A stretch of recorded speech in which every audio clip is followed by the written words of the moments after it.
Hey, nerdy sports fan, and we're talking Week 14 NFL action. This week we've got the Dallas Cowboys on the road in Chicago.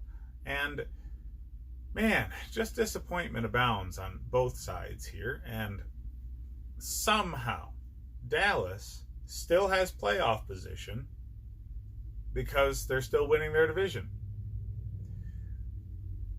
The Eagles knew that they were going against Miami last week, right?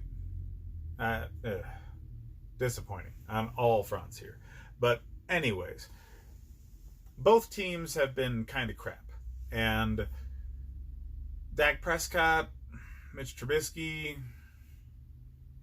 yeah, there's reason to think neither one of them should have their job. There's reason to think both of them are going to be good. Much more reasons to think Dak Prescott's going to be good. But yeah, both of them always kind of leave their fan bases sort of frustrated. Um, One hopes that they're going to get better. Both of them are still young. Dak's a little further along, and yeah, he's more cemented in his position and making plays right now. He's just still not quite there for where you want your franchise quarterback, the guy who just puts you on his back and wins the game for you. Um, I understand most quarterbacks only have a short window of that. Troy Aikman, Jim Kelly, um, Elway, pick one. Pick a great quarterback. They've had maybe strings of 3 to 4 years where they were really in the zone and they could win you a title. Um, it's outliers like Tom Brady that just their window is their entire career. But yeah, Dak Prescott, sure, a few years here in the role, you're expecting much better things from him next season. He still has growth as far as reading a defense and which progressions to go through. It's always a process getting through an NFL playbook. And yes, he's had the same one for a number of years now, so that's good. But yeah, even with Drew Brees and Phillip Rivers and Ben Roethlisberger, they got more dangerous as their careers went on. They just had a much, much better understanding of defenses and offense. Because it's not so much, do you have it? That's what they're really trying to figure out in the first few years is there some sort of spark there in you? General accuracy. Not necessarily pinpoint accuracy, but then a self-awareness of what you need to do to put the ball where it needs to be. And finally, understanding what the other team's trying to do to you to take things away. Dak Prescott's got a season yet, in my mind, before he gets to that level. Trubisky really needs to show that spark still. He needs to show some sort of winning fire, and he hasn't. So, do you want to invest making him a more technically sound quarterback, or do you just want to give up and say, hey, let's get ourselves a winner? So, yeah. Oddly enough, both of these teams are still the only ones on TV. And the rest of the country's sorry for that. But Dallas fans and Bears fans are going to watch the heck out of this. And I don't know. Neither team really deserves to win at this point. But I think the Bears will. They're at home.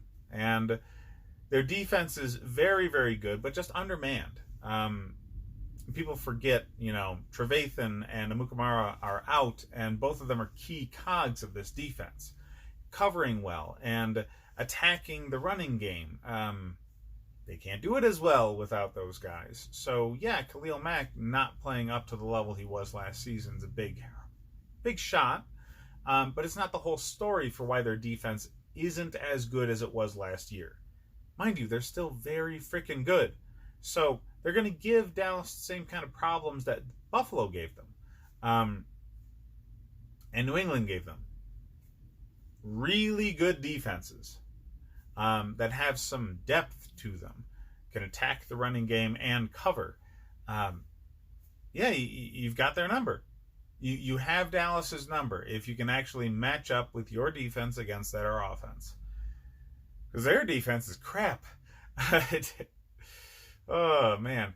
You talk about these vaunted pass rushing. I didn't see it. All right? They didn't do crap against Buffalo. Josh Allen was able to stand flat-footed against them. It looked awful. So Montgomery is going to do well. Robinson's going to do really well. If Gabriel were healthy, he'd be doing really well. They leave fantasy numbers on the table for all skill positions. So Montgomery normally, I've been leaving him on the bench for weeks and weeks now, but with the playoffs here, you roll the dice on matchups.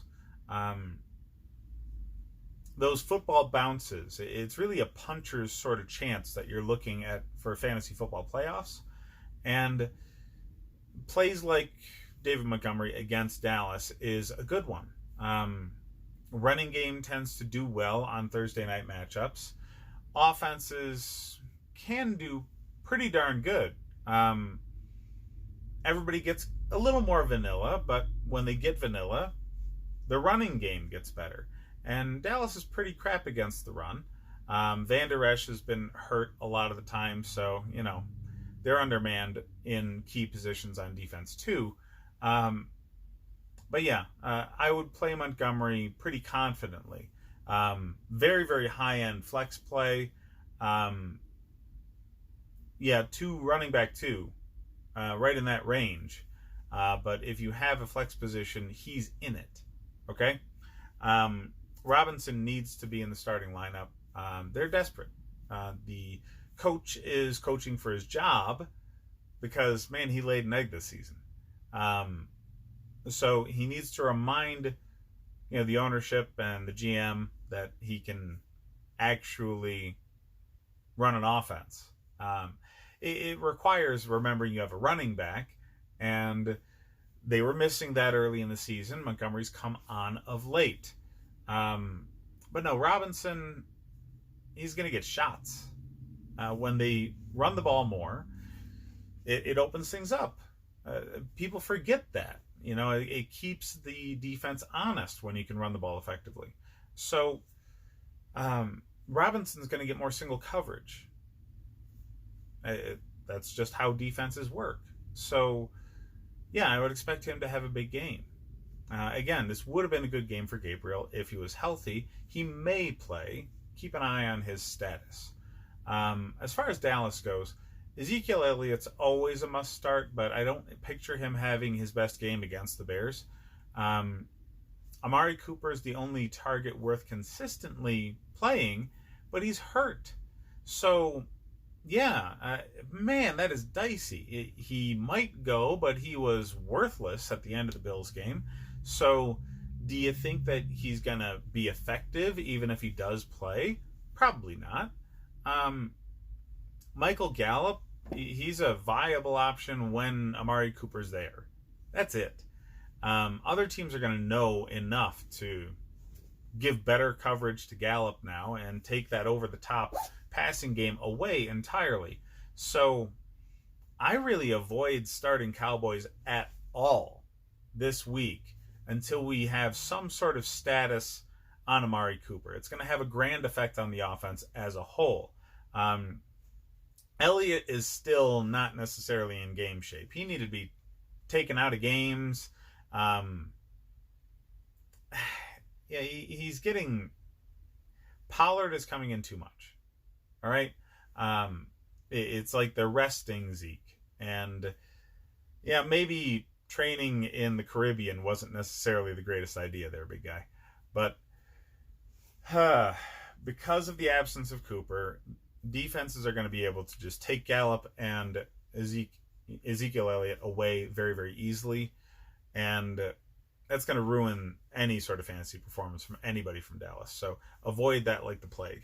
As far as the betting line goes, the Cowboys are 3-point favorites.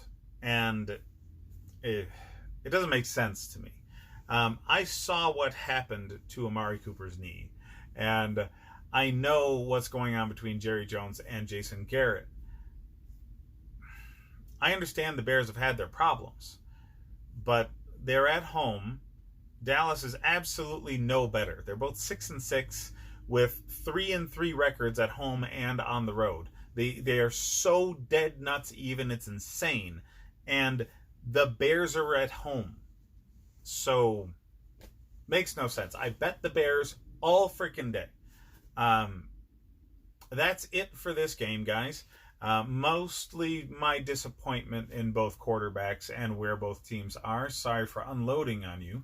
But check out the rest of the games for things that actually matter in the football world at this point in the season. I'm also going to be doing a power ranking for all the teams going into the playoffs and the ones still in the hunt. Soon we're going to be breaking down draft picks.